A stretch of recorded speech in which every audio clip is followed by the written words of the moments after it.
y'all should have like gathered together for strength and numbers or something. We should have. We were so far separated, but we all knew, you know. ACH was going for us just because, you know, A, they're my team, we're best boys, but B, because Jack says he was going for us. But I'm pretty sure he wanted us to lose after how much I gave him the 2 weeks after the Packers lost. Oh, my God, that was so funny. Everyone thinks I'm just this giant jerk. There's actually a story behind that, though. Because ACH is a Titans fan, so he pretty much gave up after week 6. He's not a huge football guy, though. Basketball is his thing. We swap. Basketball I kind of follow. He's all about basketball. Yeah.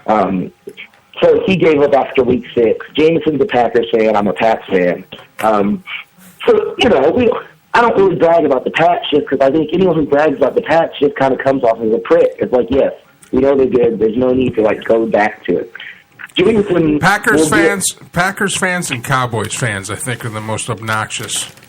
Yes, but only when like me and ACH have nearly had to get him out of fights at bars before because he will not shut up about the Packers. And you know, and it's only when they're winning. When those two teams aren't winning, you can't find a Packers fan or a Cowboys. Yeah. Same with the Cowboys fans. You can't find a Cowboys fan. He is a faithful Packers fan. Win, lose, or draw, he's there. He don't stock him even, actually. Now, Bo Brady. Now it happened. Everybody's celebrating. Of course, then they got the offsides and got a little breathing room, so there's no safety. Right, no risk of safety. Now, what was your thoughts about the last play? I'm going to ask you first, and then I'm going to get Joe's impression, and then I'm going to give you my take on it. Are you like everybody else in the country and on social media? Did the Seahawks screw up at that play? I'm going to go with a no. Simply because, like I said, I listened to Pete Carroll's interview, and he broke it down real simple. He just, you know, we sent out our goal line defense out there. I think we did a pretty good job of stopping Lynch the whole game as it was. So we put our goal line D out there, so you never know. You try and force Lynch fumbles it, we get the ball back anyway. So he said they were going to run it. He said they were going to pass it, and if you get it, you get it. If you don't, you don't. And then they were going to run Lynch twice. And obviously, if they had ran Lynch twice, I'm pretty sure they would have got it there. I mean, we stopped them, but just it was 1 yard. Maybe even it's a game of inches, so you never know. Maybe even play action with Russell Wilson. Listen to his post. What's that? Yeah, or play action with Russell Wilson keeping it on the outside. Yeah, could. But you know, it is what it is. Obviously, it didn't go the way they planned, which I'm not complaining about at all. Well, truthfully, the first person I thought of, just because of all the crap that you talked on Facebook after the Patriots won, is like, man, I bet you're both doing backflips right now. Oh, absolutely. And the thing going into the Super Bowl is, like I said, I don't like to brag about the Patriots, so that kind of distracted me from like, oh, we're going to go in the Super Bowl, because that was the whole thing with the Jameson thing. He guaranteed he guaranteed the Packers would win the Super Bowl. So, you know, he's getting all our faces, yeah, we're going to win and blah, blah. At no point did he ever mention the Seahawks. It was either, yeah, we're either going to beat y'all with Broncos, you know, good luck with the Broncos. Yep. No credit off to the Seahawks. So as soon as they lost, I was like, no, this isn't just going away. Like, this is going until the Super Bowl that you're supposed to be in. Well, it was an exciting game. And, it was. Definitely stark contrast from last year. Oh yeah. Last year we were playing a Seahawks drinking game by the second half. You were in bed by the second quarter. Me? I'm pretty sure you were. I watched the whole game. Well, you napped or something. I fell asleep on the couch. Because we were doing the drinking game. We came up with a game to where we were like, all right, because I was rooting for Denver, and I was like, all right.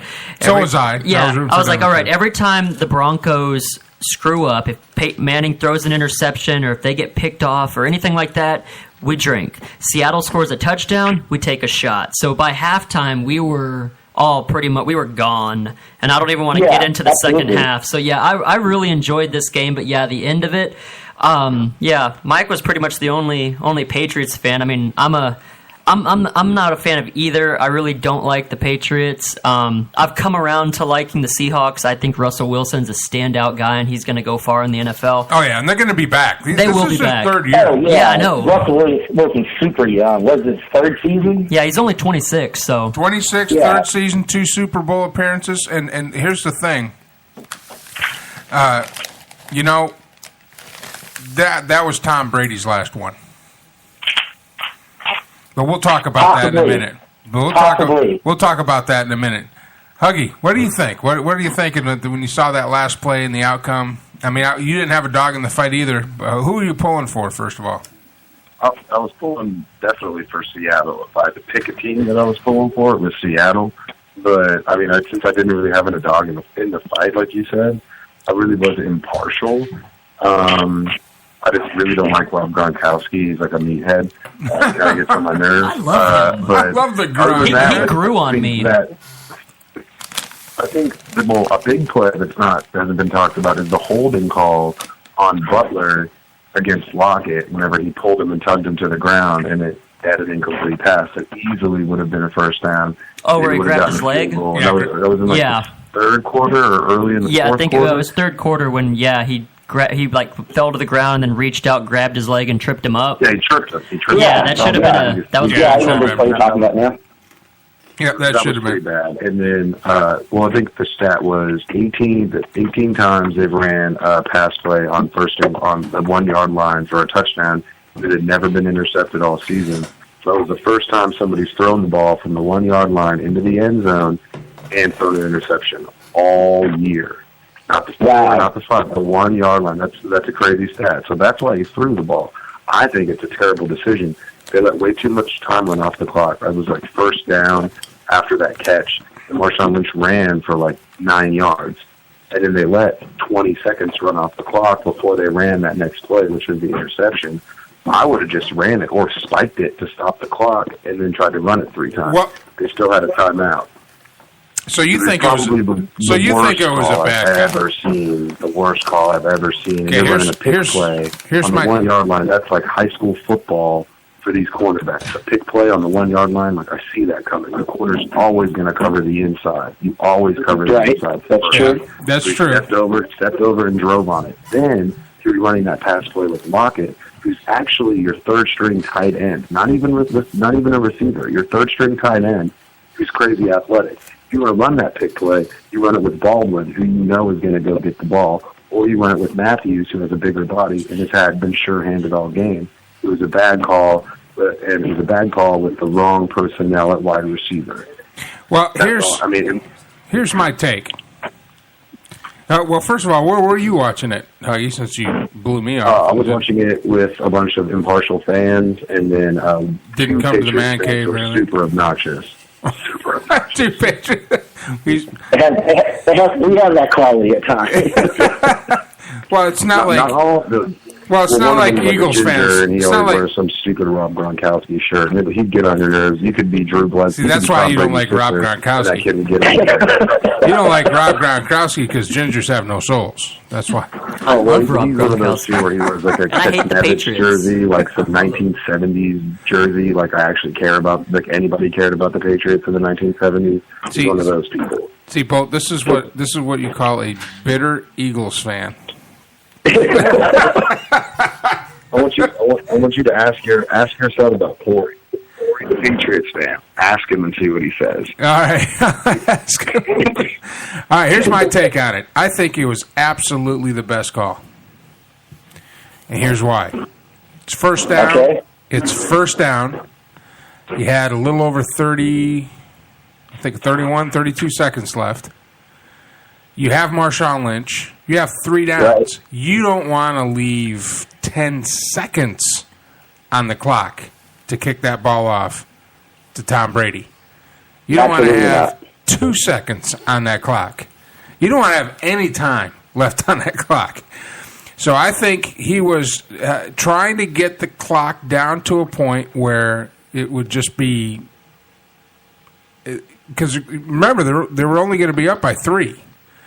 Right. So they were going to come back. If they would have had to kick it off, they wouldn't have done an onside or something stupid like that. All all Brady would have had to do is get it to somebody within field goal range, and we got a tie ball game.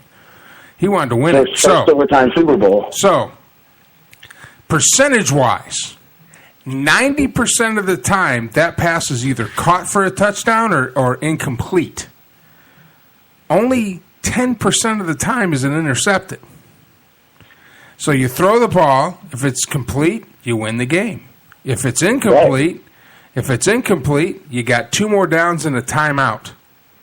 So you got time. And Marshawn Lynch and Russell Wilson. Now, he threw the ball, and what this boils down to is an incredible display of individual effort. Nobody saw Butler coming in and making a play like that. He was practice squad at the beginning of the season. I mean, this is probably the greatest play he'll ever in the rest of his life in the NFL. This is it. He's topped out. The first pick of his entire career. First pick, probably is going to be his only pick. He'll probably be a couple more years in the league, and he's gone.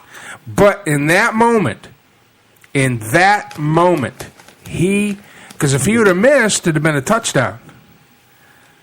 Right. Or if he would have got there too soon, it'd have been pass interference. If he got there too late, I mean, it was just one of those moments in time which makes me love sports. It's that individual effort that outshines everybody else on both sides, and that one guy sacrificed everything and got his team the win. But it was from a coaching standpoint, incomplete.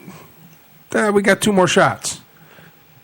It was a good call to me because everybody on that play in the stands, watching on TV, all the people all the pontificators and the play-by-play guys, everybody, you, me, Davis, Mike, who just walked in, down in the man cave, everybody knew it was going to Marshawn Lynch. And when it didn't, the only guy on the Patriots that wasn't fooled was Butler. Now, we got to take a break.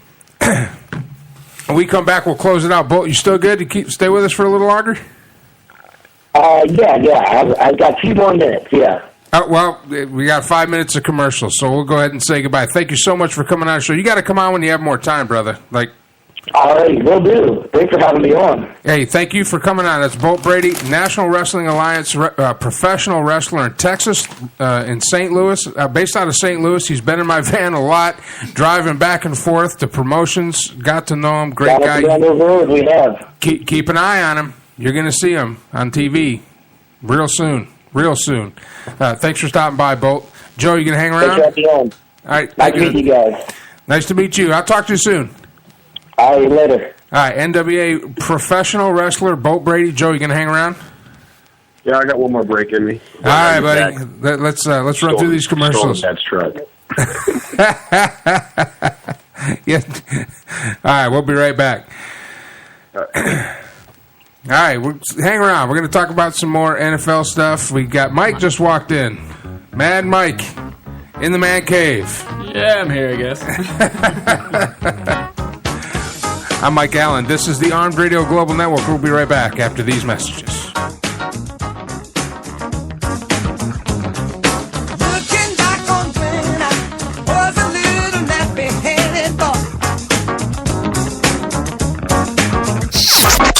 Attention World of Tank gamers.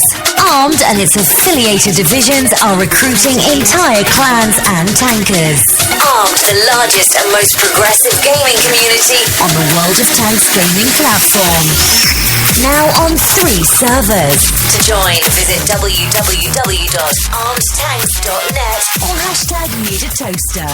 Toast that, bitches.